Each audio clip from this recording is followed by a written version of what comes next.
Salut à tous, avant de commencer pour le quintet de ce lundi à Fontainebleau sur les 1200 mètres, on va repartir pour aujourd'hui. Dans le quintet, je vous donne le premier, troisième, quatrième en 4 chevaux, en 5 chevaux. Malheureusement, le 8 nous casse tout. Après, à Lyon, je crois que Bazoc a pas du tout fait sa course. Et l'autre non plus d'ailleurs, pour le coup. Dans la huitième, elle n'a pas couru, donc on verra bien. Mais bon, logiquement, toute la ligne a répété, donc je suppose que le 801 va répéter. Enfin, on verra bien ça. Avant de partir pour le quintet de demain à Fontainebleau, on va parler de quelques chevaux, toujours à Fontainebleau en Réunion 1, donc dans la quatrième, le 4 Tarsenais. Alors, il a couru un délo un petit peu meilleur, ça aime le terrain, décharge avec Delphine, qui le connaît par cœur, je pense que ça va lutter pour les bonnes places. Ensuite, dans la septième, le 6, Bahia Blanca. Bon, dans ce réclamé, c'est un engagement en or, en 37 de valeur.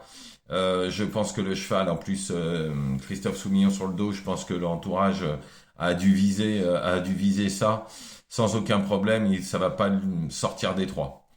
Ensuite, dans la huitième, le 2 Scarface. Alors, il se retrouve en haute deuxième épreuve. C'est une super chance. Surtout que il avait fini à moins d'une longueur de Pradaro, qui sera l'un des favoris du quintet.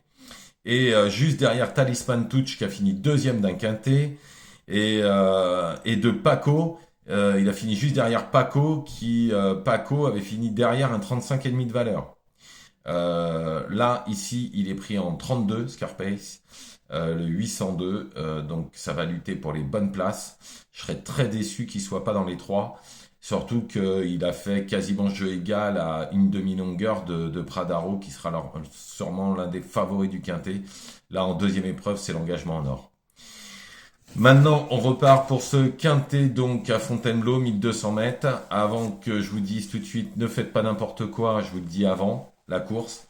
1200 mètres, ligne droite, Fontainebleau.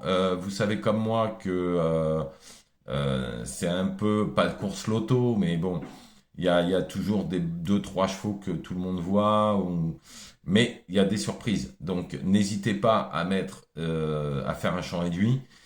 C'est ce que je vous conseille, ou de faire un multi en 7, parce que vous savez qu'à Fontainebleau, les cordes sont de 1 à 16. On a déjà vu un numéro 15 gagner, même si on dit que le long de la lice, ça a un petit peu plus de chances de faire l'arrivée. Quoique la dernière fois, il y a eu quelques courses sur la ligne droite à Fontainebleau. Ceux qui se sont mis sur la liste, ça n'a pas été forcément ceux qui ont gagné, ça est arrivé beaucoup pleine piste. Donc, c'est une course qui est relativement difficile. Donc, ne vous envoyez pas en l'air, comme on dit chez moi, sur cette course. Faites-vous plaisir, un petit champ réduit ou un petit multi, ou un cheval gagnant placé, si vous voyez un cheval gagnant placé dans cette course. Moi, voilà, j'ai sorti 6 chevaux comme je fais d'habitude. Et je vais vous le commencer tout de suite. Donc, ma base sera le 11, Feel Your Power. Alors, très régulier dans ce genre de compétition. Il a eu d'autres ambitions à 3 ans puisqu'il est gagnant de listed. Par contre, bon, pour moi, ça va être un candidat à la victoire, surtout qu'il y a toute une ligne. Et je pense que c'est une bonne ligne. Donc, ce 11, Feel Your Power. Ensuite, en deuxième position, le 5, Restev. C'est le véritable spécialiste. En général, il court sur 1300 mètres ou 1100 souvent. Là, ils ont fait entre les deux, 1002.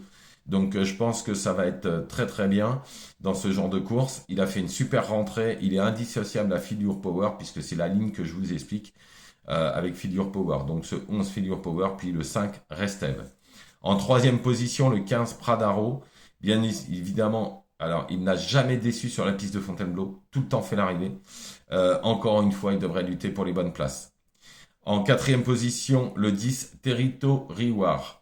Alors, son seul handicap, c'est la corde 16. Mais il doit encore avoir un peu de marge par rapport à sa dernière victoire. Et je pense qu'il devrait lutter pour les places, au moins les 5 premières places. Ensuite, le 9, Impitoyable. Alors, c'est le gagnant de l'année dernière de cette même course. Sauf qu'il avait gagné en 37 de valeur. Là, il est pris en 38,5. Donc, je serais étonné qu'il regagne cette course.